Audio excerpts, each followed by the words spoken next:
अस्सलाम वालेकुम। उम्मीद करता हूँ तमाम सामीन व नाजरीन हैरियत से होंगे। आज मैं आपके सामने हज़रत अबू कासम नेशापुरी रहमतुल्लाह अलैह की ज़िंदगी के चंद वाक़यात पेश करूँगा जो किताब रोशनी के मीनार से लिए गए हैं। अबू कासम की खामोशी ने उनके नेशापुरी हमवतनों को भी इस बात पर मजबूर कर दिया था कि वो आपकी इज़्ज़त करें। आप मुताला में अपना सानी न रखते थे, मगर अचानक आपने मुताला को तर्क कर दिया और इबादत और रियाजत में मशगूल हो गए। लोगों से बातचीत मुकम्मल तर्क कर दी। एक दिन सामान सफ़र बांधा और काफ़िले के साथ बगदाद की तरफ चल पड़े। इन दिनों बगदाद में मशहूर सूफिया किराम जमा थे, जिनमें जुनैद बगदादी रहमतुल्लाह अलैह, अबू बकर शिबली रहमतुल्लाह अलैह, हुसैन बिन मंसूर हल्लाज रहमतुल्लाह अलैह शामिल थे। ये सूफिया बगदाद को अपने नूर से मुनव्वर किए हुए थे। अबू कासम को अबू बकर शिबली से इरादत हो गई और आप रहमतुल्लाह अलैह ने अबू बकर शिबली रहमतुल्लाह अलैह की सोहबत अख्तियार की। अबू बकर शिबली भी मंसूर की तरह मस्त और निडर थे। इसी मस्ती का असर अबू कासम में भी होने लगा। सूफिया अबू कासम से कहते कि दुनिया उनकी साफ गोई और सच को बर्दाश्त नहीं कर सकेगी। फिर उन्होंने इब्ने मंसूर का हाल भी अपनी आंखों से देखा, जो अनल हक का नारा लगाकर दार पर चढ़ चुके थे, लेकिन अबू कासम पर इन बातों का बिल्कुल असर न होता। आप जवाब देते कि मुझे मौत का कोई डर नहीं, ये जिस्म तो एक कैद खाना है और कैद खाने में इंसान परेशान ही रहता है। शिबली ने लोगों को मना किया कि तुम लोग अबू कासम को नसीहत न किया करो, तुम्हारी हैसियत उनके नज़दीक जाहिलों की है। लोगों ने आपसे बोलना तर्क कर दिया। लोग काबतुल्लाह की तरफ हज करने जा रहे थे, आप भी उनके साथ हो लिए। जब सहने काबा में पहुँचे तो कुछ लोग बातों में मसरूफ़ थे। वो लोग हूर और जन्नत की बातें कर रहे थे। इनमें से एक ने कहा, मैंने 3 हज कर लिए हैं, 5 और करूँगा, फिर देखूँगा कि खुदा मेरे गुनाह किस तरह माफ़ नहीं करता। दूसरे ने कहा, मैंने हजों के साथ बहुत सदका व खैरात किया है, अब मुझे दोज़ख का दड़का भी नहीं रहा। एक और शख्स ने कहा, मैंने तो हरम काबा में 50,000 नवाफिल अदा किए हैं और 100 कुरान भी पढ़े हैं, खुदा यकीनन मुझे जन्नत में आला मुकाम अता करेगा। हज़रत अबू कासम उनकी बातें सुनकर कहने लगे, शर्म करो, ये हरम काबा है, तुम लोग यहाँ कारोबारी बातें कर रहे हो। तुम सब यहाँ से उठो और कहीं और जाकर ऐसी बातें करो। इनमें से एक शख्स ने कहा, तू कौन है हमारी बातों में दखल देने वाला? ये तेरा घर नहीं है, ये हरम काबा है। तो इस पर अबू कासम कहने लगे, अगर ये हरम काबा है तो यहाँ सिर्फ खुदा की इबादत और खुदा की ही बात करो, कारोबारी बातें ना करो। दूसरा कहने लगा, हमने जितनी इबादत की है तो उतना वहमो गुमान भी नहीं कर सकता।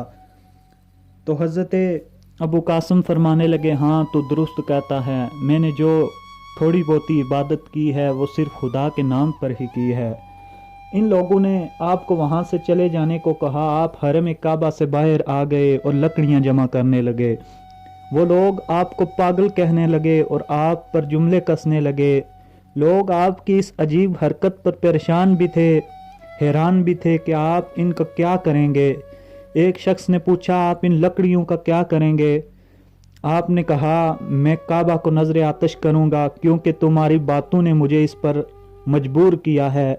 तुम लोग अपनी इबादतों को हूर व कसूर, जन्नत और दोज़ख को शामिल करके ज़या कर रहे हो, अपनी तमाम इबादतों को रायगा कर रहे हो। मैं चाहता हूँ तुम खुदा को सिर्फ खुदा के लिए याद करो। लोग सन्नाटे में आ गए और अपने तर्ज अमल पर आपसे माफ़ी तलब की। आप पर वजदान की ऐसी कैफियत तारी हो गई कि लोग आपसे दूर रहने लगे। एक दफ़ा आप घंटों काबा के सामने खड़े रहे और जब वहाँ से बाहर आए तो एक जगह आग का अलाव रोशन देखा। फिर हालत जज्ब वजद में आग का तवाफ शुरू कर दिया। लोग हैरत ज़दा आपको देखने लगे। एक शख्स ने पूछा, हज़रत ये किस चीज़ का तवाफ कर रहे हैं? आपने फरमाया, मैं जानता हूँ ये तजल्ली खुदा है जिसका तवाफ मैं कर रहा हूँ। उस शख्स ने कहा, ये आग है, इसके अलावा कुछ नहीं। आपने जवाब दिया, मैंने खुदा को बरसों काबे में तलाश किया मगर ना पा सका। अब मैं उसकी तलब और उसकी जुस्तजू में कूचा और बाजार की हाँक छान रहा हूँ, और जहाँ उसका वजूद दिखाई देता है मैं तवाफ शुरू कर देता हूँ। मैं खुदा की याद में अपने होश व हवास गंवा बैठा हूँ। अब मुझे नहीं मालूम कि मैं दुरुस्त कर रहा हूँ या गलत। लोगों ने आप पर पत्थर बरसाना शुरू कर दिए। आपने कई हज कर रखे थे। एक दफ़ा आपने एक कुत्ते को भूख से निडाल लड़खड़ाते गिरते हुए देखा। आपने कई आदमियों से कुत्ते के लिए रोटियां मांगी, मगर कोई देने को तैयार न हुआ। आपने ऐलान किया, अगर कोई शख्स इस कुत्ते को पेट भर रोटी खिलाएगा तो मैं उसको अपने हजों का सवाब दे दूंगा। एक शख्स ने आपसे वादा लिया और कुत्ते को पेट भर रोटियां खिलाई। फिर आपने खुदा से गिड़गिड़ा कर दुआ की कि इस शख्स को इसके अमल के इवज़ मैं हजों का सवाब अता करता हूँ और मेरी दुआ कबूल फरमा। आपके इस अमल का चर्चा पूरे शहर में होने लगा। कुछ लोग आपको बेवकूफ़ कहने लगे। एक बुज़ुर्ग ने यह वाक़या सुना तो आपके पास आए और कहने लगे, अबू कासम, ये तुमने क्या किया है? आपने फरमाया, ये इंसानियत का तकाज़ा था जो मैंने पूरा कर दिया है। बुज़ुर्ग ने कहा, क्या तुम इस अमल को अच्छा समझते हो कि तुमने बहुत बड़ा कारनामा सरअंजाम दे दिया? आप रहमतुल्लाह अलैह ने फरमाया, मैंने ये अमल सिर्फ खुदा की खातिर किया है। फिर इन्हीं बुज़ुर्ग ने कहा, जो गलती आपने की, हज़रत आदम ने भी यही गलती की थी। आदम ने एक दाने की खातिर अपनी जन्नत फ़रोख्त कर दी थी। आपने फरमाया, आदम ने अपनी जन्नत फ़रोख्त की थी, उस पर शर्मिंदा भी हुए थे और मुद्दतों तौबा करते रहे, मगर मैं ना तो शर्मिंदा हूँ और ना माफ़ी मांगूंगा। आपके खिलाफ शहर भर में हंगामा खड़ा हो गया और लोगों ने आपको शहर बदर कर दिया। इसके बाद उन बुज़ुर्ग ने कहा, अबू कासम को भी उसी का सामना करना पड़ा जिसका आदम को करना पड़ा था। आपने फरमाया, मैं खुश हूँ, मुझे इंसानों ने शहर से निकाला है, खुदा ने नहीं। इंसान तो फिर भी गलती और निस्यान का पुतला है। एक मर्तबा उस्ताद इसहाक मौत की सख्ती और दुश्वारी का हाल बयान कर रहे थे तो आप रहमतुल्लाह अलैह ने अपने किसी मुरीद से कहा, उस्ताद इसहाक से जा कहो कि मौत की बजाय मोहब्बत की बातें किया करे। मोहब्बत की सख्ती और दुश्वारी इससे कहीं ज़्यादा है। उस्ताद इसहाक ने जवाब में कहला भेजा कि ऐ अबू कासम, मौत की सख्ती और दुश्वारी का मुशाहिदा और तजर्बा तुम अपने आखिरी लम्हात में महसूस करोगे। आप मदीना में क़याम पजीर थे कि आपको हलवत में एक गैबी आवाज़ सुनाई दी कि अबू कासम, तू बहुत ज़्यादा बातें करता है, हम तुझ पर अजाब नाजिल करेंगे।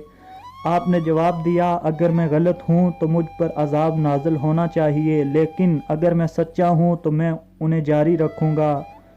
फिर हातिफ़ गैबी से आवाज़ आई, तू सच्चा है, तुझ पर अजाब नहीं किया जाएगा।